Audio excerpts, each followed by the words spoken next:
আসসালামু আলাইকুম রহমতুল্লাহি ওবরকাতুহু। সম্মানিত দর্শক, বাংলাদেশের ঐতিহ্যবাহী রাজনৈতিক দল বিএনপি অপর একটি পুরনো এবং ঐতিহ্যবাহী রাজনৈতিক দল আওয়ামী লীগ। বিএনপি যখন রাষ্ট্র ক্ষমতায়, ঠিক সেই সময়টিতে সংসদে আইন পাশ করে আওয়ামী লীগকে নিষিদ্ধ করা হয়েছে। এর পরিণতি কি হবে, এই বিষয়গুলো নিয়ে আলোচনা করব। ২ নম্বর হলো যে আওয়ামী লীগকে নিষিদ্ধ করে একটি রিফাইন্ড আওয়ামী লীগ, পরিশুদ্ধ আওয়ামী লীগ, সেটি হয়তো আওয়ামী লীগের পরিবর্তে ভিন্ন একটি নাম নিয়ে বা আওয়ামী লীগ হতে পারে, আওয়ামী লীগ হতে পারে, মানে বিএনপির সাথে মিল রেখে বা আওয়ামী লীগ, বা জামাতের সাথে মিল রেখে জাম লীগ হতে পারে, আমলীগ, জাম লীগ, বা জাওয়ামী লীগ হতে পারে। রাজার ইচ্ছায় প্রজা নড়ে, কর্তার ইচ্ছায় কর্ম নড়ে, হাকিমের ইচ্ছায় হুকুম নড়ে। এটাই পৃথিবীতে আমরা দেখে আসছি। মানুষ যখন ক্ষমতায় বসে তখন সে ভুলেই যায় যে কোন একটা সময় তার ক্ষমতা ছিল না, সে খুব অসহায়, দুর্বল অবস্থায় এই পৃথিবীতে এসেছে উলঙ্গ হয়ে। আর এমন একটা সময় আসবে যখন সে আবার দুর্বল হয়ে পড়বে, বোধ থাকবে না, শিশুর মতো হয়ে যাবে, বিশাল একটা শরীর নিয়ে অবশ শিশুর মতো আচরণ করে একসময় কবরে যাবে। আর কিয়ামতের দিন তাকে ঠিক এই পৃথিবীতে যেভাবে উলঙ্গ করে তাদেরকে পাঠানো হয়েছিল, একইভাবে কিয়ামতের ময়দানে সবাইকে, ইচ অ্যান্ড এভরিবডি, উলঙ্গ করে, ন্যাংটো করে আল্লাহ রাব্বুল আলামিন কিয়ামতের ময়দানে তাদেরকে উঠাবেন। ইয়াউমা হুম বারিজুনা লা ইয়াখফা আলাল্লাহি মিনহুম শাইউন লিমানিল মুলকুল ইয়াউম লিল্লাহিল ওয়াহিদিল কাহ্হার। কিয়ামতের ময়দানে আল্লাহ রাব্বুল আলামিন তার বান্দাদেরকে জিজ্ঞাসা করবে যে আজকের এই দিনের রাজত্ব কার? তো এই বিষয়গুলো কোরআনে বলা আছে, অন্যান্য ধর্মগ্রন্থেও বলা আছে, একটু ১৯-২০ করে। কিন্তু আমরা সেটা বিশ্বাস করি না। আওয়ামী লীগ যখন ক্ষমতায়, তখন জিয়াউর রহমানের মাজার সরাতে হবে, সেই জিয়াউর রহমানকে, বেগম জিয়াকে, তারেক জিয়াকে গালাগাল করতে হবে। জাতীয় পার্টি যখন ক্ষমতায়, তখন বিএনপি এবং আওয়ামী লীগ দুটো দলকে শেষ করতে হবে। বিএনপি যখন ক্ষমতায়, তখন জাতীয় পার্টি, আওয়ামী লীগ দুটো দলকে শেষ করতে হবে। এই ধারাবাহিকতা যখন চলছিল, এর মধ্যে একটা অবিস্মরণীয় বিপ্লব হয়ে গেল। সেই বিপ্লবের সময়টি তো যে ঘটনাটি ঘটেনি, সেটি গণতান্ত্রিক নামধারী বা গণতন্ত্রের বেশধারী বর্তমান বিএনপি সরকার, সেই জমানাতে আওয়ামী লীগকে নিষিদ্ধ করা হলো। ভালো কথা। এখন আওয়ামী লীগকে নিষিদ্ধ করে আওয়ামী লীগকে কি শেষ করে দেওয়া যাবে? দুটো উদাহরণ দিলে বুঝতে পারবেন যে সংগঠনগুলো, যেমন ধরেন আইএস, নকশাল, আল কায়েদা, যাদের জীবনটা শুরু হয় যাকে বলা হয় সন্ত্রাসী কর্মকাণ্ড দ্বারা, হত্যা দ্বারা, গুম দ্বারা, যেমন পূর্ব বাংলার সর্বহারা পার্টি আমাদের দেশে, এই সংগঠনগুলো নিষিদ্ধ করা যায়। নিষিদ্ধ করলে তারা আবার গড়ে উঠবে, এরকম ঘটনা পৃথিবীতে নেই। সেই অর্থে আওয়ামী লীগ কি আন্ডারগ্রাউন্ডের কোনো নিষিদ্ধ সংগঠন কিনা, জেএমবি কিনা, হরকাতুল জিহাদ কিনা? এটা হলো প্রথম প্রশ্ন। কোনো রাজনৈতিক দলকে কখনো নিষিদ্ধ করে নির্মূল করা যায়নি। যেমন আমাদের দেশে কয়েকটি বড় বড় রাজনৈতিক দল নির্মূল হয়ে গেছে।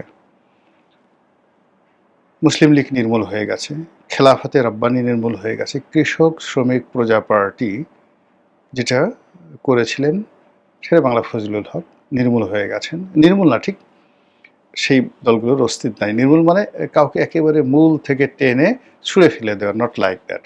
মানে এই দলগুলো ভ্যানিশ হয়ে গেছে। তারপর খেলাফতে রব্বানী পার্টি, তারাও বিলুপ্ত হয়ে গেছে। মাওলানা আব্দুল হামিদ খান ভাসানীর এত বড় দল, জাসদ বেশ কয়েকটা ভাগে বিভক্ত হয়ে নিবু নিবু করছে।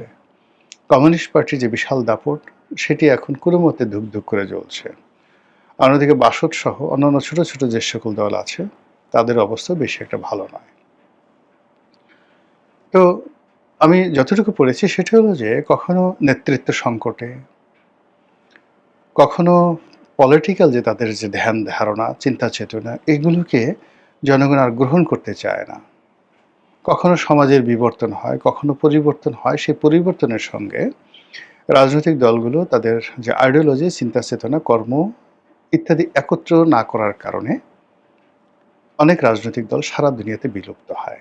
আওয়ামী লীগ কি সেরকম অবস্থায় পড়েছে? যদি না হয়, আওয়ামী লীগ বিলুপ্ত হবে না। আর আওয়ামী লীগ যদি নিজেদেরকে মনে করে যে না তারা সর্বজ্ঞানী এবং পরিবর্তিত পরিস্থিতির সঙ্গে এই যে একটা নতুন জেনারেশনে এসছে, এই যে একটা নতুন পরিস্থিতির সৃষ্টি হয়েছে, নতুন একটা এনভায়রনমেন্ট তৈরি হয়েছে, এটার সঙ্গে সামঞ্জস্য যদি আওয়ামী লীগ করতে না পারে, আওয়ামী লীগকে নিষিদ্ধ করতে হবে না, আওয়ামী লীগ এমনি নিষিদ্ধ হয়ে যাবে বা বিলুপ্ত হয়ে যাবে। অন্যদিকে যদি রাষ্ট্রের সর্বশক্তি নিয়োগ করে আরও দুনিয়ার অনেকগুলো রাষ্ট্রকে একত্র করা হয়, সবাই মিলে যদি চেষ্টা করে, তবু আওয়ামী লীগকে নিষিদ্ধ করা যাবে না যদি এটির নেতৃত্ব থাকে, এটির রাজনৈতিক যে আদর্শ সেটি থাকে, এটির অ্যাডাপশন ক্ষমতা থাকে, এটির রিনোভেশন ক্ষমতা থাকে, তাহলে এটি টিকে যাবে বেটার দ্যান বিফোর, আগের চাইতে, অন্য যে কোনো সময়ের চাইতে। আওয়ামী লীগ ক্ষমতা হারা হয়েছে প্রায় ২ বছর হলো, বা ২ বছরের চেয়ে বেশি। তো এই যে না, এখনো ২ বছর হয়নি, আগস্ট মাসে ২ বছর হবে। তো প্রায় ২ বছর হলো তারা ক্ষমতা হারা হয়েছে। এই সময়ের মধ্যে আপনি কি আওয়ামী লীগের কোনো বিবর্তন দেখতে পাচ্ছেন? পরিবর্তন, পরিবর্ধন, পরিমার্জন, নেতৃত্বের কোনো যাকে বলা হয় যা কিছু আছে, যেমন আমাদের দেশে দুটো রাজনৈতিক দলের উপর মারাত্মক বিপদ এসেছিল এরশাদ সাহেবের পতনের পরে। তো এখন এরশাদ সাহেবের পতনের পরে ৯০, ৯১ এই পুরো সময়টা বা আজ অবধি আপনি যদি জাতীয় পার্টির পরিবর্তন, বিবর্তন সবকিছু দেখেন, তার সঙ্গে কি আওয়ামী লীগের মিল আছে? যদি না থাকে তাহলে আওয়ামী লীগের অস্তিত্ব সংকটটা কোন জায়গায় গিয়ে পৌঁছবে? This is one.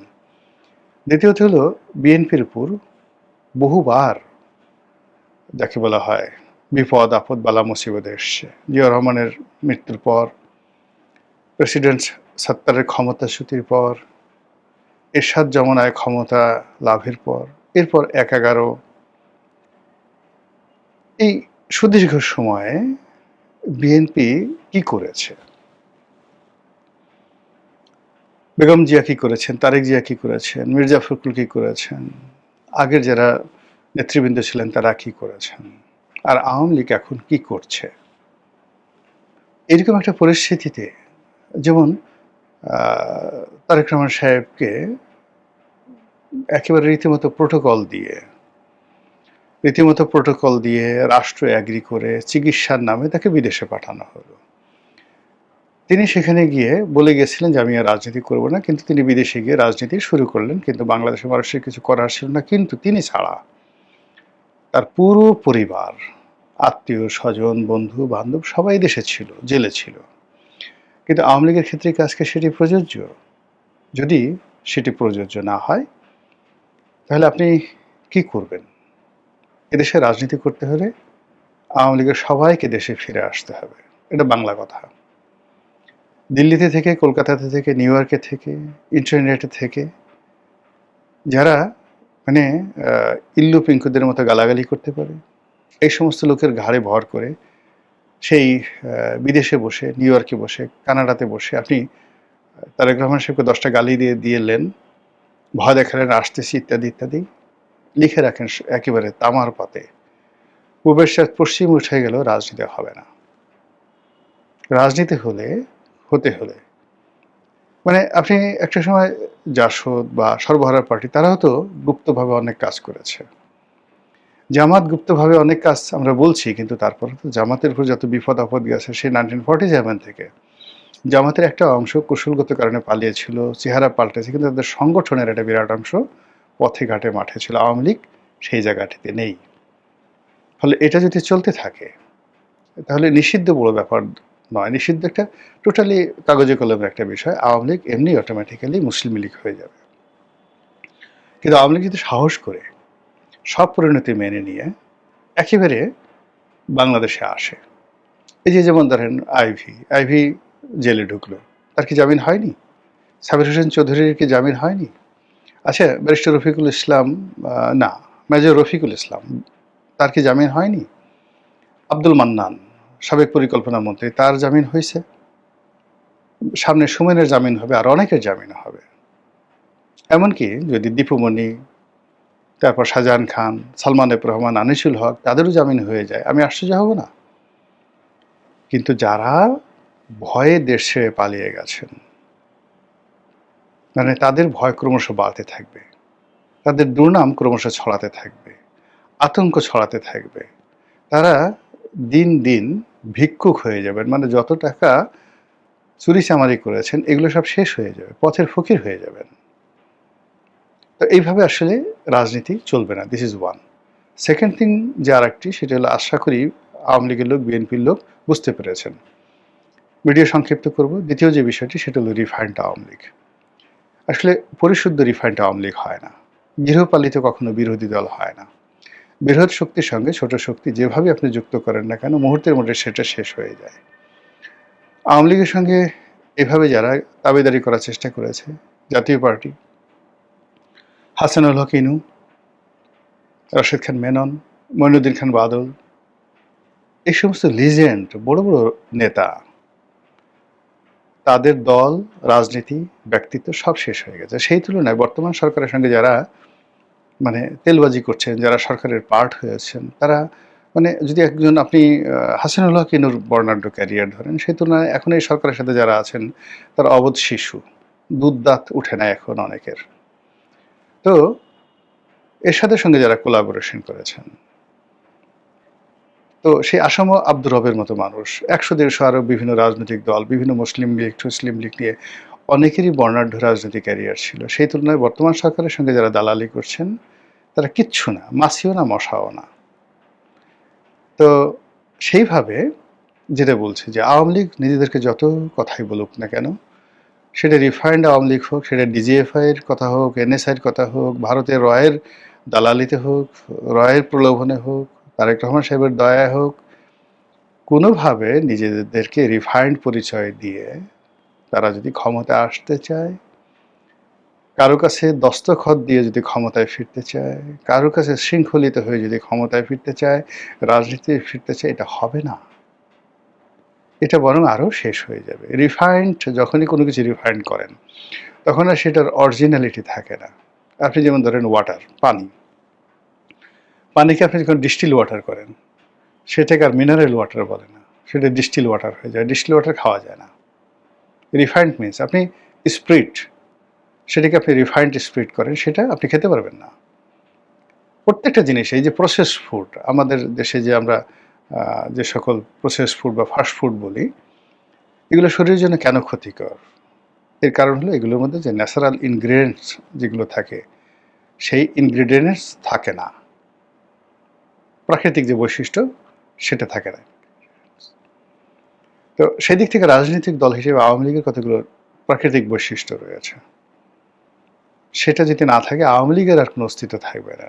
একটা গোখরা সাপ, তার বৈশিষ্ট্য ফুসফাস করবে, ফনা তুলবে, কিন্তু আপনি যদি তার দাঁত ভেঙে দেন, লেজ ভেঙে দেন, কোমর ভেঙে দেন, ফনা আর তুলতে পারছে না, দুর্গন্ধ ছড়াবে, সাপ আপনার দেখতে ইচ্ছা করবে না, ওই সাপ আপনার ভালোও লাগবে না, ভয়ও লাগবে না। তেমনি রিফাইন্ড যদি হয়ে যান, সেটা জাতীয় পার্টি বলেন, বিএনপি বলেন, সব কিছু বলেন, সমস্যা আছে। আপনি দেখেন না, ওই আমেরিকার কাছ থেকে যারা দস্তখত দিয়ে তারপরে আমেরিকার দালাল হওয়ার জন্য হেলিকপ্টার করে এসে যে সমস্ত লোক আফগানিস্তানে, ইরাকে, সিরিয়াতে ক্ষমতায় বসেছিল, এমনকি আমাদের বাংলাদেশে এই যে ডক্টর মোহাম্মদ ইউনূস এবং তার যারা সাঙ্গপাঙ্গ, তাদের এই অবস্থা কি? এই অবস্থা কেন? তারা সবাই একটা রিফাইন্ড হয়ে আসছিল, আমেরিকা থেকে রিফাইন্ড হয়ে আসছিল। আবার ধরুন বর্তমান সরকার সম্পর্কে নানা রকম বদনাম ছড়াচ্ছে, তারা আমেরিকার সঙ্গে একটা নেগোসিয়েশন করে আসছে, ভারতের একটা গ্রিন সিগন্যাল নিয়ে আসছে। যদি ঘটনা সত্য হয়, সরকারের জন্য কত বড় বিপদ আপনি কল্পনাই করতে পারবেন না। রাজনীতি একটা প্রমত্ত নদীর মতো, বাধাহীন, বন্ধনহীন, ঝড়ো হওয়া কালবৈশাখীর মতো। এটা বাদ দিয়ে হয় না, এটা শৃঙ্খল পুরিয়ে হয় না। কৃতদাস কখনো সিংহাসনে বসতে পারে না। শৃঙ্খলিত রাজা কখনো শৃঙ্খলিত হয় না। তো সেই দিক থেকে রাজনীতি আওয়ামী লীগের জন্যই প্রযোজ্য, যেটা রিফাইন্ড আওয়ামী লীগ হবে না। এতে করে যারা এই খপ্পরে পড়বেন, রিফাইন্ড আওয়ামী লীগের নেতা হওয়ার চেষ্টা করবেন, তাদের সকলেরই কপাল পড়বে। দলের ভিতরে মার খাবেন, দলের বাইরেও মার খাবেন, যারা নিয়োগ দিচ্ছে তাদের হাতেও মার খাবেন, পাবলিকের হাতেও মার খাবেন। মহান আল্লাহ আমাদের সবাইকে হেদায়েত দান করুন এবং হেফাজত করুন। আসসালামু আলাইকুম রহমতুল্লাহি ওয়া বারাকাতুহু।